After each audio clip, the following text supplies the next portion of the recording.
There's a common misconception in BTD6 that Sauda is bad on multi-lane maps. If you're unfamiliar with Sauda, she's an exceptionally good hero on beginner maps. She is cheap enough to be afforded on round 6, and her main attack is quite strong in the early game, so she's able to buy you time to build up your main defenses even without using abilities. However, her main attack has very limited range, so on maps where there are multiple lanes, she's not able to cover all of them nearly as effectively. As such, a less experienced player might conclude that she's bad on multi-lane maps. However, this belies a fundamental misunderstanding about Sauda. Firstly, while her main attack has limited range, her level 3 and level 10 abilities do have global range. Her level 3 Leaping Sword ability is very strong in the early game at catching leaks in lanes that Sauda doesn't cover, and her level 10 Sword Charge ability will hit every lane at the same time. Secondly, while she won't be able to solo an entire multi-lane map in the early game, her main attack can effectively lock down a subset of the lanes, giving you time to build up your defenses in the remaining lanes. In this video, we'll look at two examples of where Sauda shines on multi-lane maps, Bloody Puddles Half Cash and Dark Dungeons Chimps. And hopefully, by the end of this video, you can have some ideas on how to incorporate her into your next multi-lane map strategy. But before we get started, if you find this video interesting, give it a like and subscribe to this channel if you want to see more BTD6 content. And feel free to leave a comment if you have any questions or want to just get something off your chest. Bloody Puddles is a brutally difficult 5-lane map, where the balloons alternate every round between the two outer lanes, then the second and fourth lanes, then the middle lane, before going back out to the second and fourth lanes, and then the outer two lanes. In Half Cash, you don't make much money, so it's very difficult to afford enough towers to defend all 5 lanes adequately. It may seem odd to use a hero like Sauda for this, as she can only effectively cover 2 of the 5 lanes with her main attack, whereas a hero like Quincy has a much larger range and can cover up to 3 lanes. However, as we'll see, Sauda is actually extremely strong on this map, as we can use her abilities to plug holes in our defenses, buying us time to save for more expensive towers. We'll start with a sub here, upgraded to extra range, and our free Dart Monkey on the bottom right. We'll let this hold until we can place Sauda during round 9 above the truck here. We can then immediately see the power of Sauda's Leaping Sword by using it off cooldown to catch the leaking balloons on the top right. The right lane will need some extra defense on round 13, so we'll get down a Druid on last here to cover it. The second lane will also show some vulnerability on round 14, so we'll temporarily patch it with a Leaping Sword. Likewise, our middle lane defense is a bit too thin to handle round 15, so we'll use another Leaping Sword to keep things from leaking. We can finally place down a global range tower on round 16 by getting a sniper up top here, set to strong. However, the second lane on the left will still be weak on round 18, so we'll once again Leaping Sword the green rush at the end. We'll then have enough money to upgrade the sub to twin guns during round 19, which will bolster our left side defense. However, the right lane will be weak once again on round 21, so we'll patch it with another Leaping Sword. We can upgrade the sniper to full metal jacket on round 22, and then Leaping Sword the whites in our weak middle lane on round 23. We'll then patch the right lane once again on round 25 by setting Sauda to close, upgrading the Druid to hard thorns during the round, and then using Sauda's Leaping Sword for the purples on the right. We'll then set Sauda back to first on round 26, and then upgrade the Druid to Thorn Swarm on round 27. During round 29, we can then upgrade the sub to Advanced Intel.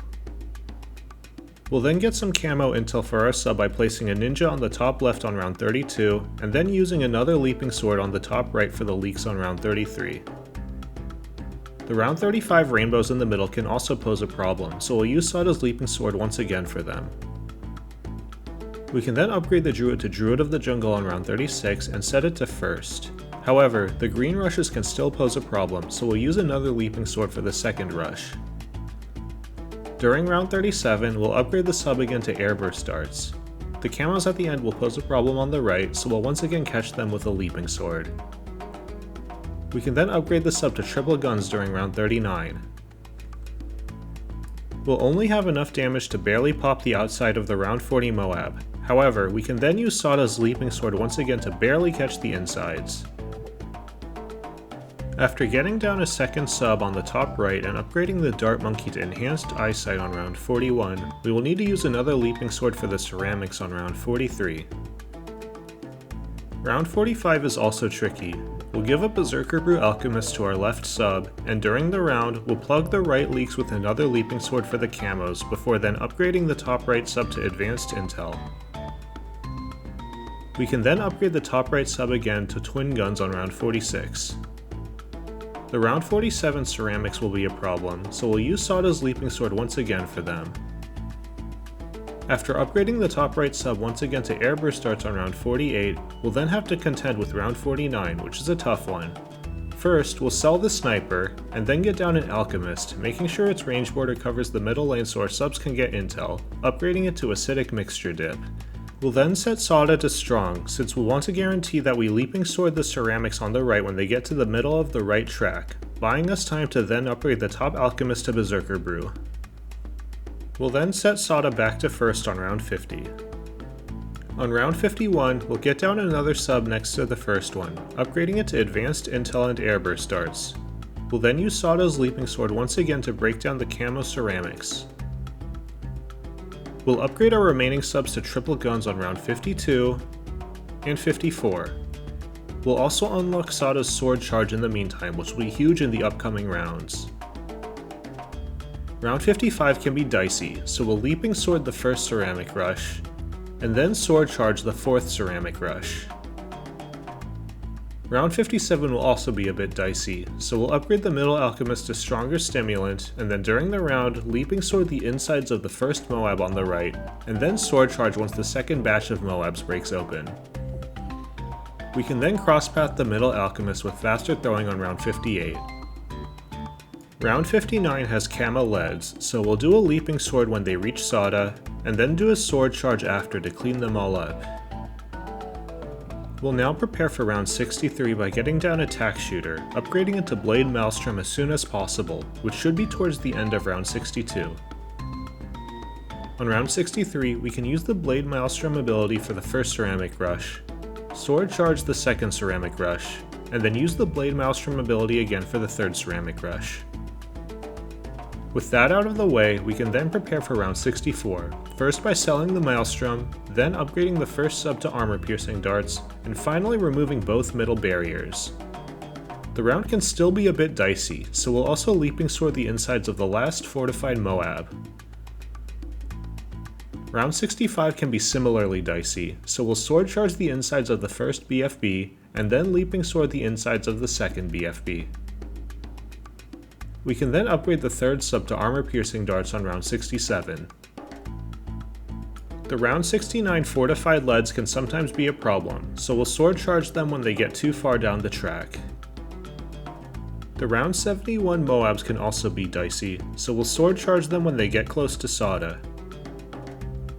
On round 73, we'll Sword Charge again off cooldown to plug the leaks on the right lane. Round 75 is the next tough round. We'll sell the Dart Monkey and get a Tack Shooter in the middle, upgrading it to Ring of Fire crosspath with super range tacks. Then, during the round, we'll use Sauda's Leaping Sword for the fortified Moab coming from the top. Round 76 is easily handled by a Sword Charge. Round 77 though will be dicey, so we'll get down a Boomerang on the bottom right and sell the Tack Shooter, and then upgrade the Boomerang to Turbocharge crosspath with Glaives. During the round, we'll use the Turbocharge ability for the bottom right BFB. On round 78, we can use Sauda's Sword Charge on both Ceramic Rushes. On round 79, we'll sell the Boomerang and then get down a Tack Shooter in the middle, upgrading it to Ring of Fire crosspath with even more tacks. And finally, for round 80, we can sell all our towers, buy a sub, upgrade it to a first strike, and then use the ability to take out the final ZOMG. As you can see, Sauda is excellent on half cash for this map. She is cheap, and we can use her abilities on many of the dicey rounds to plug leaks as we save up for more expensive towers. I'd highly recommend using her on half cash whenever possible. Dark Dungeons is a tricky 4-lane map, where normal balloons spawn simultaneously in the 3 vertical lanes, and Moabs spawn in the middle vertical lane as well as the top horizontal lane. The map also has 2 traps on the left and right lanes that could damage install balloons. We'll look at this map on chimps. Unlike Half Cash, we'll have full income, so we will generally be able to afford decent towers in each lane, meaning we won't have to rely on Sauda's abilities nearly as much. A very common chimp setup for this map is to build a modular setup where we put our main tier 5 damage in the middle lane, some tier 4 damage installing on the top right, and some cleanup on the top left. Sauda fits very well with this approach, as we'll see here.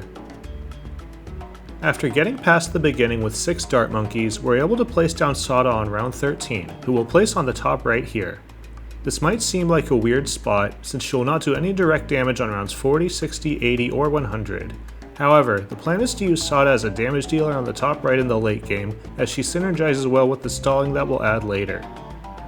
Sauda plus the right trap will lock down the right lane for a good while, so we'll build up our defenses in the other lanes with a triple shot dart monkey in the middle, and a full metal jacket sniper and a spike factory on the top left. Round 25 is where things start to get dicey in the right lane, so we'll set Sauda to close, and then leaping sword the purples on the right, setting her back to first after doing so. Then, we can get down a full metal jacket sniper on the top right on round 26, which will handle all the leads in that lane. We'll then continue on, getting an alchemist for the middle on round 28, and then spike factories at the remaining exits by round 33. This will lock down the right lane again for a good while, so in the meantime, we'll upgrade our left dart monkey to triple shot, and then get down attack sprayer in the middle. Round 36 is once again a bit dicey, so we'll use both traps at the start of the round. We can then focus on the middle lane to prep for round 40 by upgrading the alchemist to acidic mixture dip, and then the tack shooter to overdrive. Round 39 can be dicey as well, so we'll use both traps once again for the rainbows. On round 40, we'll upgrade our dart monkey in the middle to spike-o-pult. This defense will break open the Moab on round 40, but we'll need to use Sauda's leaping sword to clean up the insides. We can then upgrade our defenses on the top left by getting down a discount village, a spike-o-pult, and upgrading the sniper to night vision goggles. Round 43 is the next dicey round. We'll crosspath our top left dart monkey with enhanced eyesight, and then again set Sauda to close. When the ceramics arrive, we'll use both traps and then Sauda's leaping sword. After setting Sauda back to first, we'll upgrade the top right dart monkey to spike-o-pult crosspath with enhanced eyesight on round 44, and then the top left dart monkey to juggernaut on round 45, making sure to also leaping sword the fortified leads in the middle lane. We'll upgrade the top right dart monkey to juggernaut on round 46, and then get down a discount village in the middle lane on round 48. On round 49, we'll upgrade the middle village to jungle drums, then give bigger radius to our top left village, and then upgrade the top left spike factory to smart spikes, manually targeting them to the intersection. We'll also activate both traps for the ceramics during the round. On round 50, we'll upgrade the middle dart monkey to juggernaut, the top left village to jungle drums, and the top left spike factory to white hot spikes. Round 50 will be the first time we see a Moab in the 4th horizontal lane, but Sauda will do damage to the outer layer and the spike factory will clean up the insides. This will be the theme of our defenses in the horizontal lane. We'll upgrade the top left spike factory to spiked balls on round 51, the middle alchemist to berserker brew crosspath with perishing potions on round 52, and we'll then get down another berserker brew alchemist on the top left for the spike factory on round 55. With our defenses solidified for the time being, we can now start building into our late game. We'll first get down a third discount village with jungle drums on the top right, and then get down an embrittlement ice monkey under it. We'll then upgrade the middle and right villages to primary training, and then get down a tack sprayer on the top right. Round 63 is still tough. We'll retarget the top left spikes to be next to the sniper, and then use both traps for the first ceramic rush, and then Sauda's sword charge for the third ceramic rush. On round 64, we can retarget the spikes back to the intersection, and then upgrade the tack shooter to overdrive. We'll then get down another embrittlement for the middle lane, and then get Moab blues on both the top right and the middle lanes. We'll now use the traps and Sauda's abilities to hold things off as we save up for our next big upgrade. Round 75 can sometimes be dicey, so we'll sword charge when the BFBs in the middle break open. For round 76, we'll activate both traps. For round 78, we'll sword charge both ceramic rushes. Round 79 can also be dicey, so we'll activate the left trap when the top left juggernaut starts firing to the right, and we'll also do a leaping sword if need be to catch any leaks on the top left. On round 80, we'll upgrade the middle tack shooter to tack zone, and we'll do a sword charge when the ZOMG breaks open.